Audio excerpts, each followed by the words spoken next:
London University. Got my degree in communications with graphic design. So that was my doing. My name is Carlos Valderas. Just to kind of give you a background of me. So I'm born and raised in Austin, Texas. My biggest career path has been in project management. So I've done various projects, construction, etc.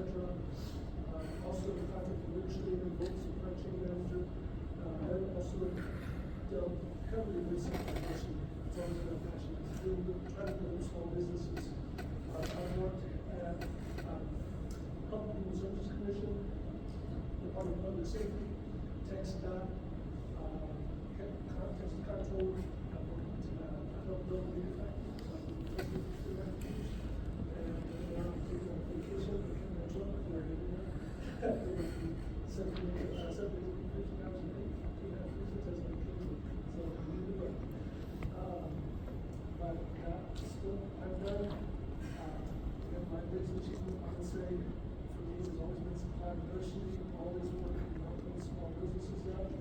One of the biggest achievements I've had with small businesses is when I was in TxDOT, we did 325 million small businesses. I was able to grow that to a point where I left, we did over $1 billion in small businesses.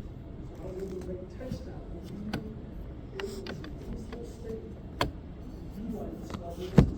TxDOT used 33%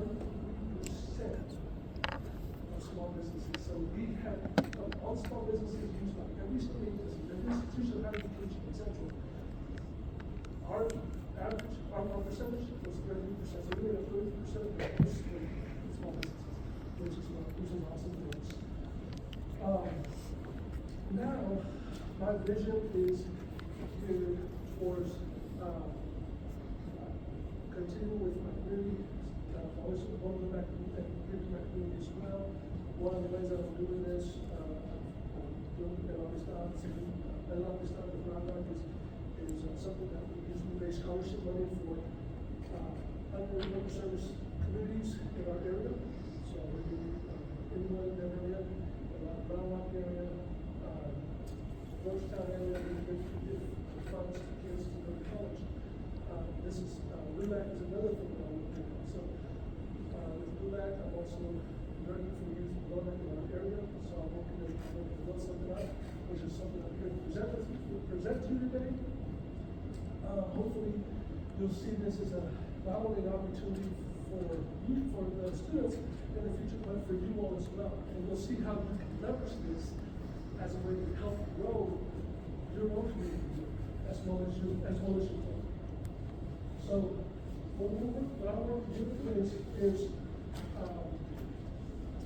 connect to college. So connect to college, the purpose of 10 years to empower Hispanic students. Now we're working with the mission statement, so we're gonna change. You're gonna see a change on the type of this what it is right now, but we are changing. We're gonna be revising a couple weeks or so.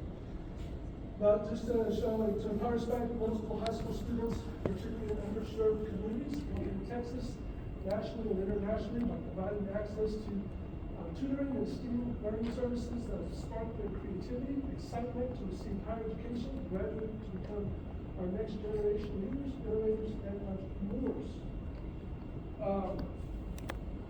Now, why are we doing this? What is the main focus of this program? Why are we leading this right now? And particularly in today's day and age. Well, one of the issues we are trying to fix is this. Hispanic community right now is 40.2% of the state. So we are on our mission. The problem is, over the last 5 years, when you look at the statistics, on average over 5 years, we graduated the second highest number of students every year in the state of Texas by ethnic group. However, we're in last place when it comes to the number of high school graduates that move on to college to graduate. We are dead last. We graduate the second highest, but we're dead last when it comes to kids moving on to college to graduate. Why? We don't know, so we're trying to figure that out. But Luckily, of course, we got females leading the charge, as always. So females are leading the charge. They average 657,000 per year to graduates in college. Males 542,000. Again, especially with today's current climate, we know that competition is going to be difficult, especially because we're moving and transitioning to a merit-based approach, as you all know. So it's going to be even more competitive. If you want to look at the numbers, this is what it looks like. So this is the percentage. When you look at the percentage of kids moving on from high school to college graduating, the purple is the Hispanic community. So we sit behind Caucasian, African American, even Native American, as well as Asian community. We're dead last. But that's where we're at. When you look at the females, Hispanic females, it's going, but it's starting to plateau now. And then with Hispanic males, it's going up, but we're taking a slight dip. Now, especially with today's political climate, the one thing that we want to do is we don't want that number to go down any further. And that's what we're trying to fight against. How do we keep that number from going down even further? We already graduate, again, on average, 23% per year. College graduates or Hispanics that moved on from high school, we're already 20%. We don't want it to go down to 20 or 10 or 5%. We want to keep it moving up. So how are we moving from 23% on average to 25%, to 28%, to 30%? How do we get that number to move up? So with Connect College, the main objectives of this is we want to increase the statistics. We want to improve the statistics for Hispanic kids moving on from high school and into college or graduating. We want to expand access with the tutoring services. We want to get especially kids in these rural areas, kids who don't have the connection to college campuses like other schools do. Like you've got schools around A&M, they've got direct contact. We got A&M. Even in Austin, you've got UT. You've got South Texas, you've got UTRGV. There's some stuff out there. But then let's look at rural Texas. You've got other areas like, you've never heard of Palos Springs. You've never heard of Cthulhu. If you've never heard of Midland, what's out there that's a college that's close to them that they can connect with. What's a service that's out there that they can connect with college students that they can relate to? That's the key factor. They don't have those kids that they can relate to. They don't have those resources that they can relate to. They're already operating with shoestring budgets in the building. I've got family members down there operating with shoestring budgets in those communities. Even in Cthulhu, Texas, operating with shoestring budgets, just trying to do whatever they can to their students. We hear about, public schools right now losing funding. We see schools closing. So we already know more, less resources are going to be provided to these schools. As the teachers, you have to ask parents for money. You have to use their own money. My dad was a teacher for 40 years. He had to use his own money for his kids. Provide networking opportunities. That's another thing. We want to facilitate this as an opportunity to build networking. When I work with small businesses, my biggest thing is I've always worked to try to pair them up with companies that they can partner with. I tell them, don't look at the challenges of today, look at the opportunities of the future. If you're only looking at the challenges, then you're looking at the thing at the glass half. You're not seeing the bigger picture that we can really build. And one story really quick, I was able to connect with 3 companies out of El Paso, Texas, when I was doing 2 small businesses. And I was able to get them to form a joint venture. And because of that, they were able to compete on TxDOT projects, which is one of the hardest agencies to compete in as a contractor. But they were able to compete, and now they've turned that one joint venture into a corporation. There's no more individual companies. They're now a corporation. They saw the value being connected. They saw the value of the network. And that's what I want you all to see, is the value that this is going to bring to the network. In the future, as an instructor and as a teacher, I'm pretty sure each of you can right now think in your minds of a high school teacher, somebody that touched you in a good way, that was able to educate you. Somebody, you're going to go back to school, you're going to remember this teacher, you're going to remember their name. And the same thing for you. The more kids you educate through the student system, the more kids you teach you through networking, through STEM, they're going to remember your names. You may remember theirs. But guess what? You may not be tutoring just a kid. That kid you're tutoring could be your future employee. That's going to remember you. Could be your future partner. Maybe your future boss. Develop an educational ecosystem. Now, this is something that I'm going to do as well. I'm working on personally. Is that this is through another thing that I'm working on the side. But we have a lot of different resources out there, educational resources, especially in the Hispanic community, that work to help this Hispanic community out. But they all operate independently. They all operate in silos with their own missions, their own purpose, but they don't work as a collective unit. And that's the other thing that I'm going to be working towards on the side, is getting all of these organizations that provide the same service but in different formats and for different age groups to finally start developing a cohesive ecosystem and structure where we can take a case like, if you have a kid one day, hey, this is the pathway for your kid. Now we've got a good structure, because now we've got all these organizations talking together, saying, okay, you provide for this group, age group, etc., and this will come later on when they get to the school investment. And you never know, this could come down in 10 years. But that's something that I'm working on this semester. Raise awareness and funding. Again, this is something I'm working on my end. Continue to raise awareness and funding. I've already started talking to people in the community, community leaders, even representatives. I've spoken to a couple of representatives and like the idea, and even some donors. The biggest thing is we got to show them product. We've got to say, hey, we like the idea, we love this.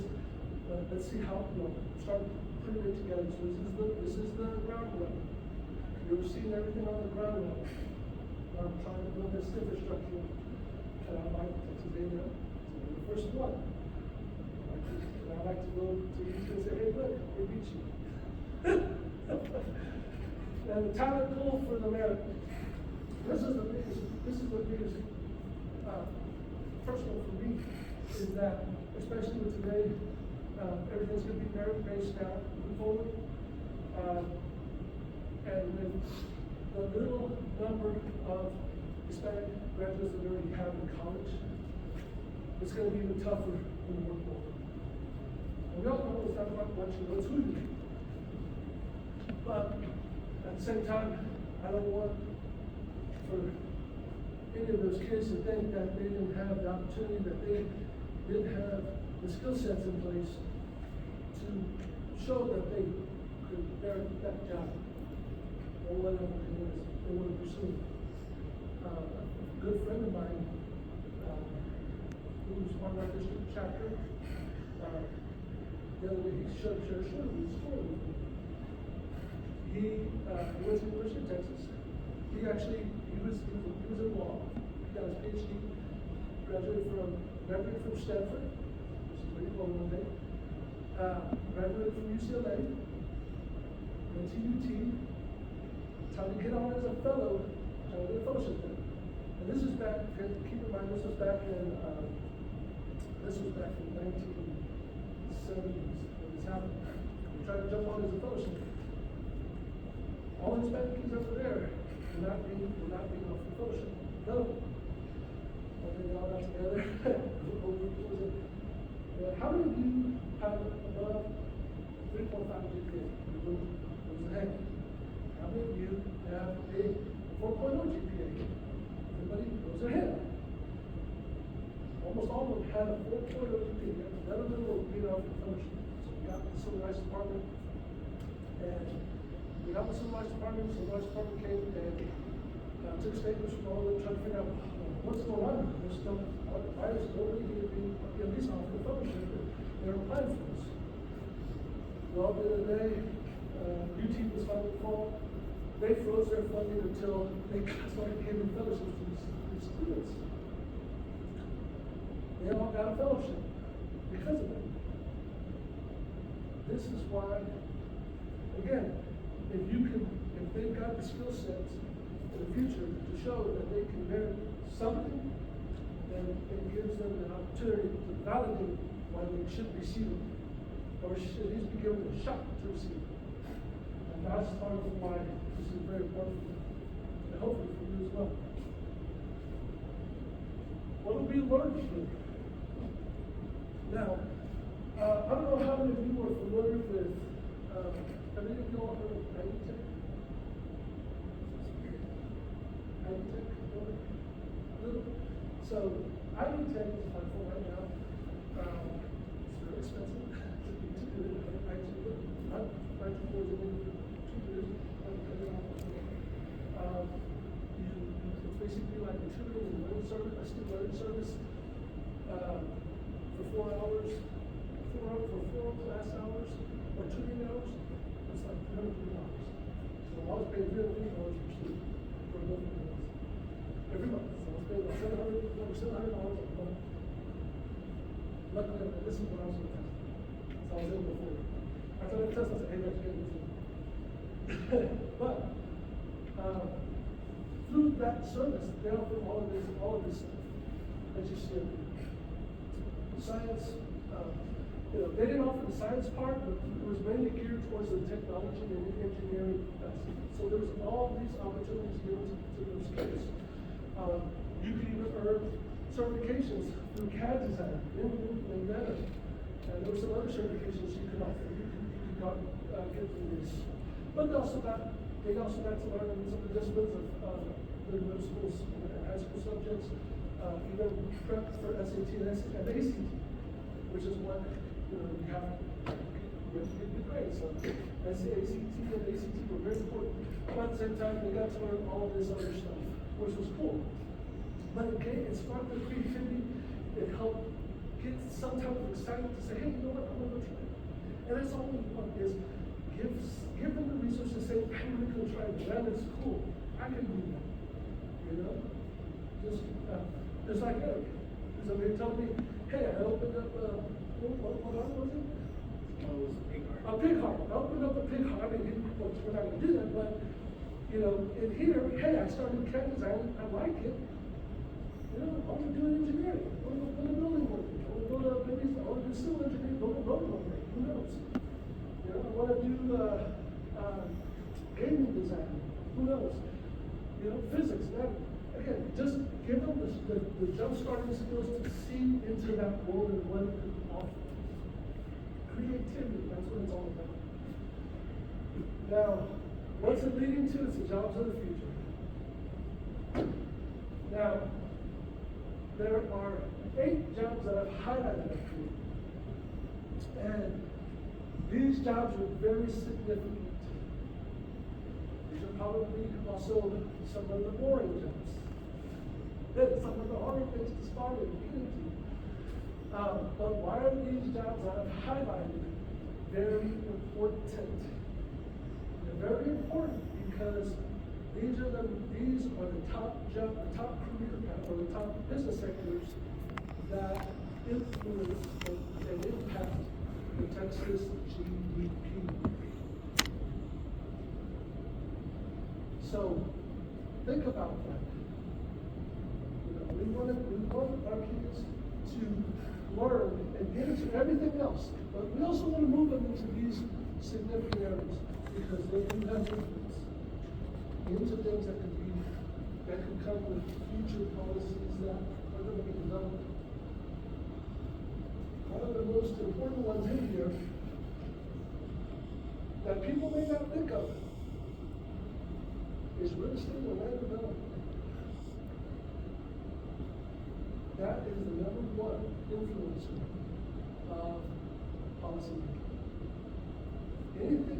and I want you to really pay attention to that one.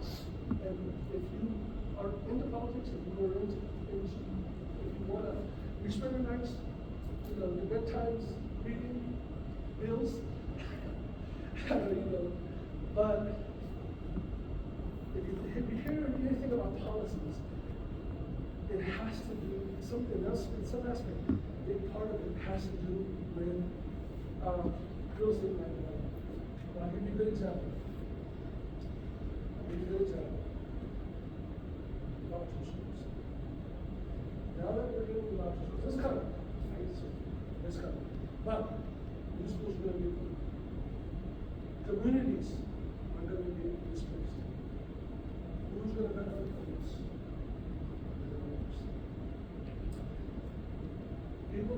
Every company is getting into land development. I'll give you another example. There was over 200,000 acres purchased in Nashville, Texas. One of the main companies that bought it, guess who it was? Ascension City. And the crowd was Ascension City Hospital. Over there in, another one is over there in Eastern ABIA. So Kelly Slater's a top world class surfer in the world. A buddy of mine, when I went to Tesla, he ended up working for a company, a construction company. They built these top class wave pools. The only other one they built was in Abu Dhabi. I liked it so much that we're gonna bring it back over here in Austin, just east of ABI, low income area. They're gonna build it there. We're gonna put a community around it. It's gonna be $1 million HOA for the location. So land development is the leading factor.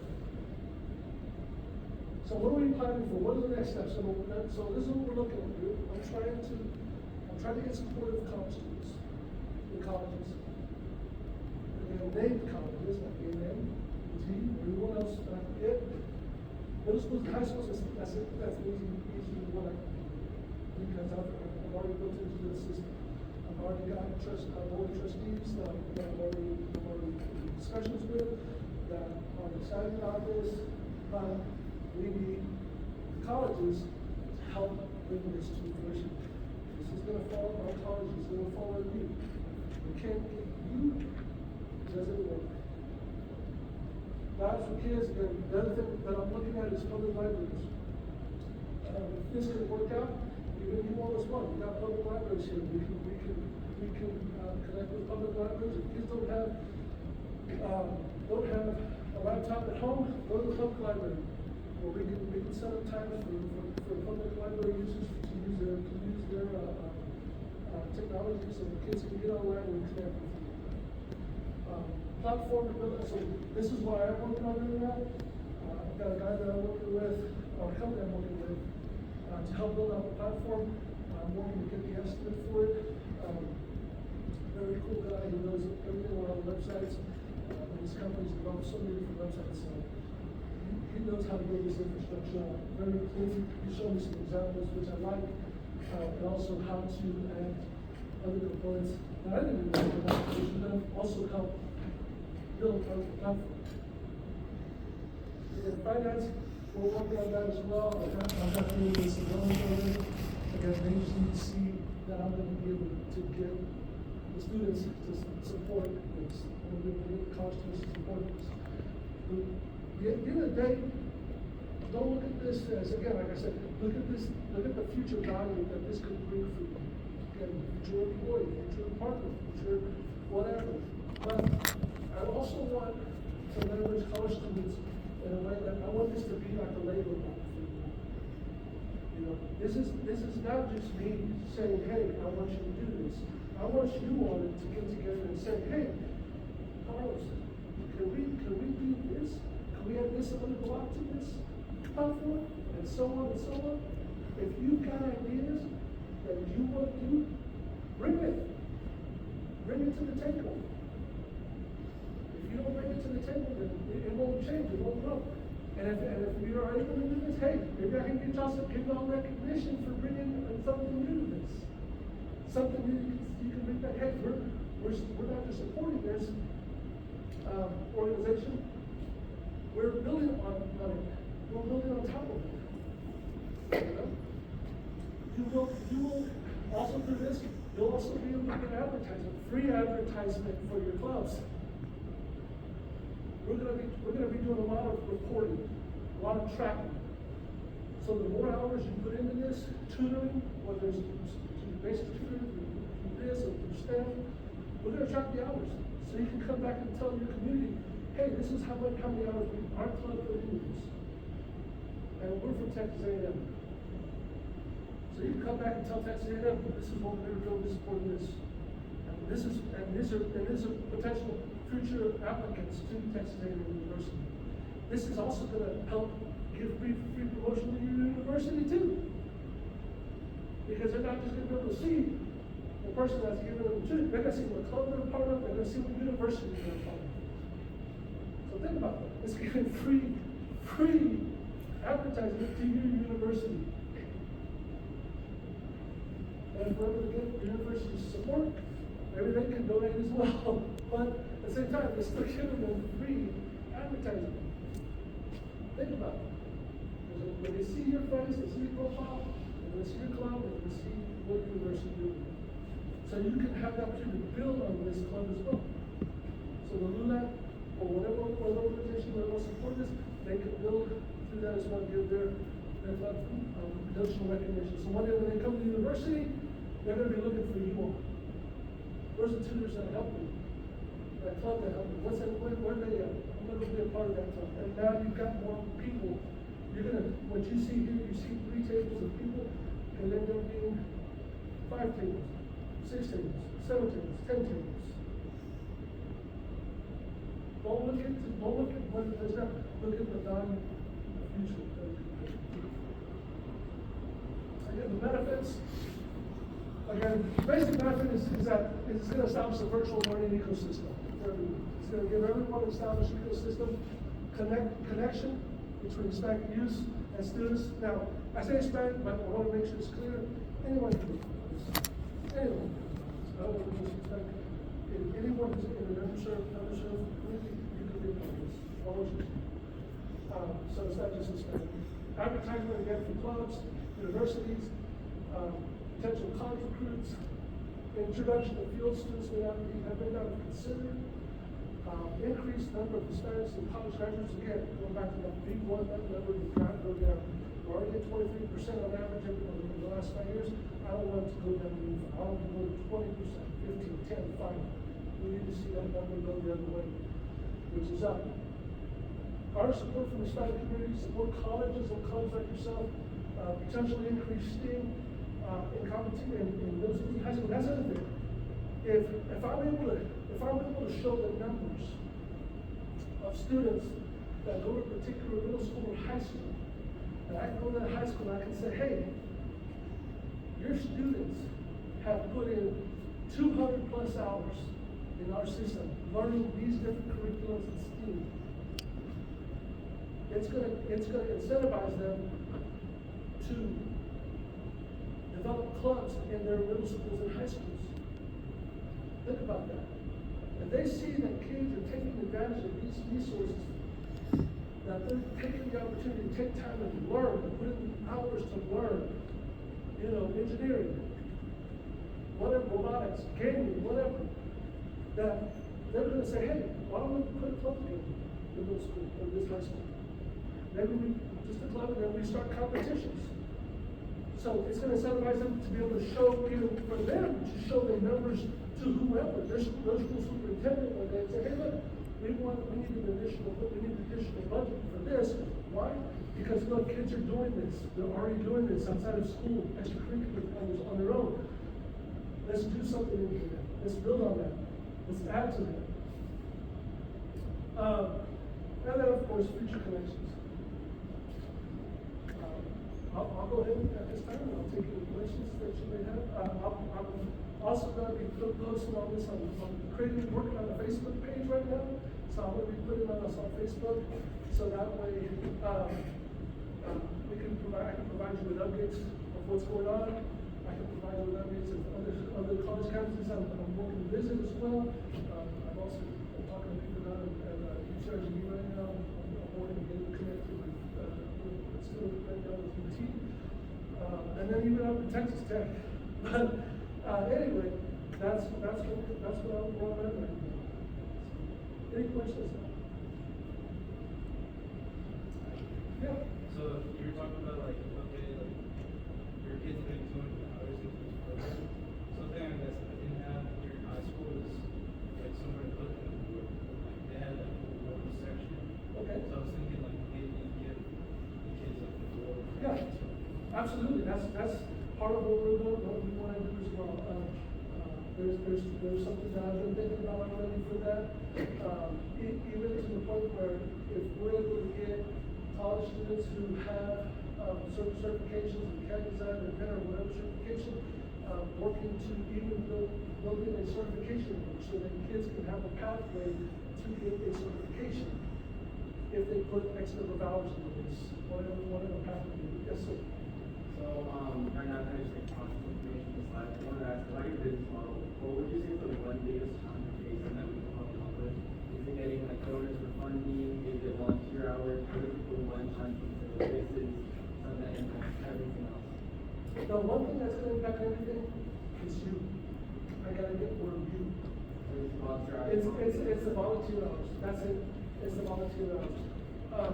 It's getting connected with other college campuses, college students, again, to see the value, not for today, but for the future. Again, that it could be, educating their future employee, partner, whoever, or even boss. But that's the biggest thing, is that, I can get the wisdom, that's no problem. I've already gotten into with different factions, in different boards of trustees and what else, but it's the accomplishments that really, you are the main part of us. And again, I don't want you to look at this as, I'm just putting you volunteers. I want you to use this as your lab, per se, your lab, to build on. If you've got ideas that you want to add to this, bring it. I want you to bring it. You all are already doing a great job working together, having this organization together, and talking amongst yourselves, trying to figure out ideas and new approaches. Use this as another way to implement whatever else you want to apply through those learning fields. So, yes, sir. So like, for example, like, let's say like by like late April, where do you think you'd be with like the development of the I-4 and like your comfortability with showing out to like the large audience? So, I would say not in April right now, because the company I'm dealing with right now, I asked them specifically, like, for something like this, what's the build out to this? And we just did the solicitation, which the solicitation was pretty daunting. It took me about 3 weeks to build out. I put my project manager, contract manager, supply chain manager, head background, to build out the solicitation for this. So that was a very daunting to build this out. And then for the company, it's going to be over a month or so to get the build out for that as well. So I don't know if April's going to be a good time frame. And on top of that is the funding, is the donors as well. But again, it's also going to be, you have to show that I've got more backing from the university kids to be able to push for more funding. Yes, sir. So I kind of have like two questions. My first would be back on the previous one. Yeah. Have you been able to hold any of these actual sessions yet? Or are you kind of still in that seed round, or you kind of just understand what you do? Where kind of are you right now? So we're in the seed round right now. Yeah, we're trying to get the funding. So I've already got the grant from various boards of trustees from different school districts. It's again trying to build out enough for trying to see funding for the donors and there's I've got donors that are ready to put funding into this. But it's going to take me to show that college students that buy in to support this. So I guess my next question, that previous one would be, at what point do you think you will be able to hold, like, I guess some kind of test class? So that maybe you record and show these other people, like this is the test session, you know, LULAC, and then provided the material, they provided the labor, this is how one class or one, you can see the effects, you can consent. You know, at what point do you think you'll be able to do something like that? So most likely it's gonna come to the fall, because I know right now, what's it, March?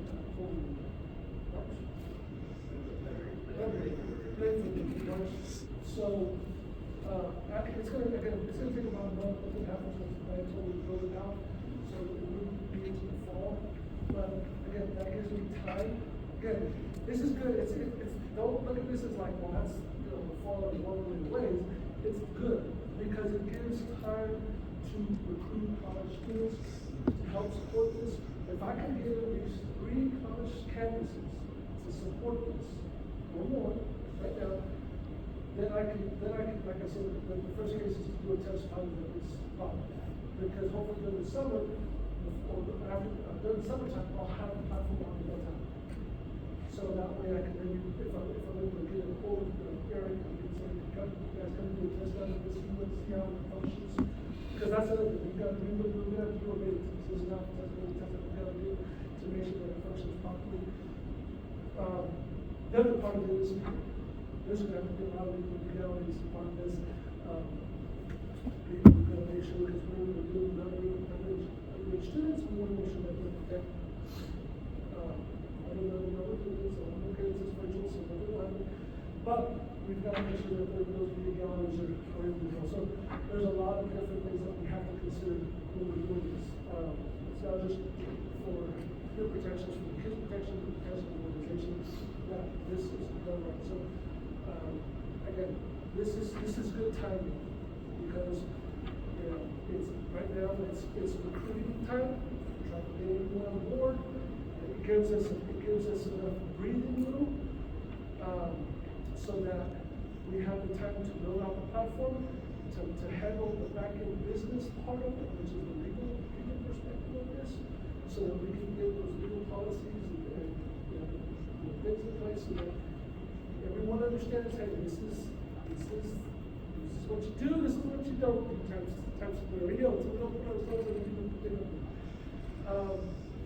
and then, of course, it gives me time to do a test out of the platform with some college students in the future, and during the summertime, and maybe some of the school high school students as well. And then, hopefully, by the time the fall hits, we can say, hey, somewhere around early fall, let's get this moving. We can do this.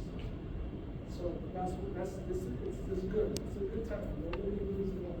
So from then until now, what can we do as an organization to support? If you know, you guys have more issues daily with other students around, and other areas, whether it's here, whether it's Texas A&M Kidsville, or any other A&M satellites, if you can connect me with them so that we can talk about this, do a virtual session. But it's just, I need them to show that we've got the numbers to help support this. On top of that, it's, when you look at the curriculum, you know, we're trying to, we're gonna need a broad perspective. Kids, college students that can cover an array of disciplines, if possible. You know, we want to do everything on here, but we may not be able to do everything right now. What can we do? And that's where you, again, this is going to be from you all. This is going to be built out based on college students. You tell us what you know, everyone here is going to tell us what are you all able to do right now. What are you know, can you do I'm pretty sure we can do this with high school subjects that shouldn't be hard. But when it gets to the STEAM services, everyone has a different discipline. What can you support? You know, we need to see as well how many students can we leverage that can cover each category. You know, can't be top, you have to be even, you can't be top heavy on one versus the other. So it's like, if, for instance, if it's like CAD design, you know, we got here in A&M, we got a lot of engineers. Everybody probably knows CAD design, everybody probably knows Inventor or some other platform for engineering. Okay, fine, but how many do we have that do graphic design? You know, how many do we have that do graphic design? If we've got 20 CAD designers over here in Inventors, well, we've only got 3 people that do graphic design, it's gonna affect it a little bit. So at least for us, it tells us where we need to bolster up the number of students that we have in selected categories. Any other questions? All right, thanks. Round of applause. Cool.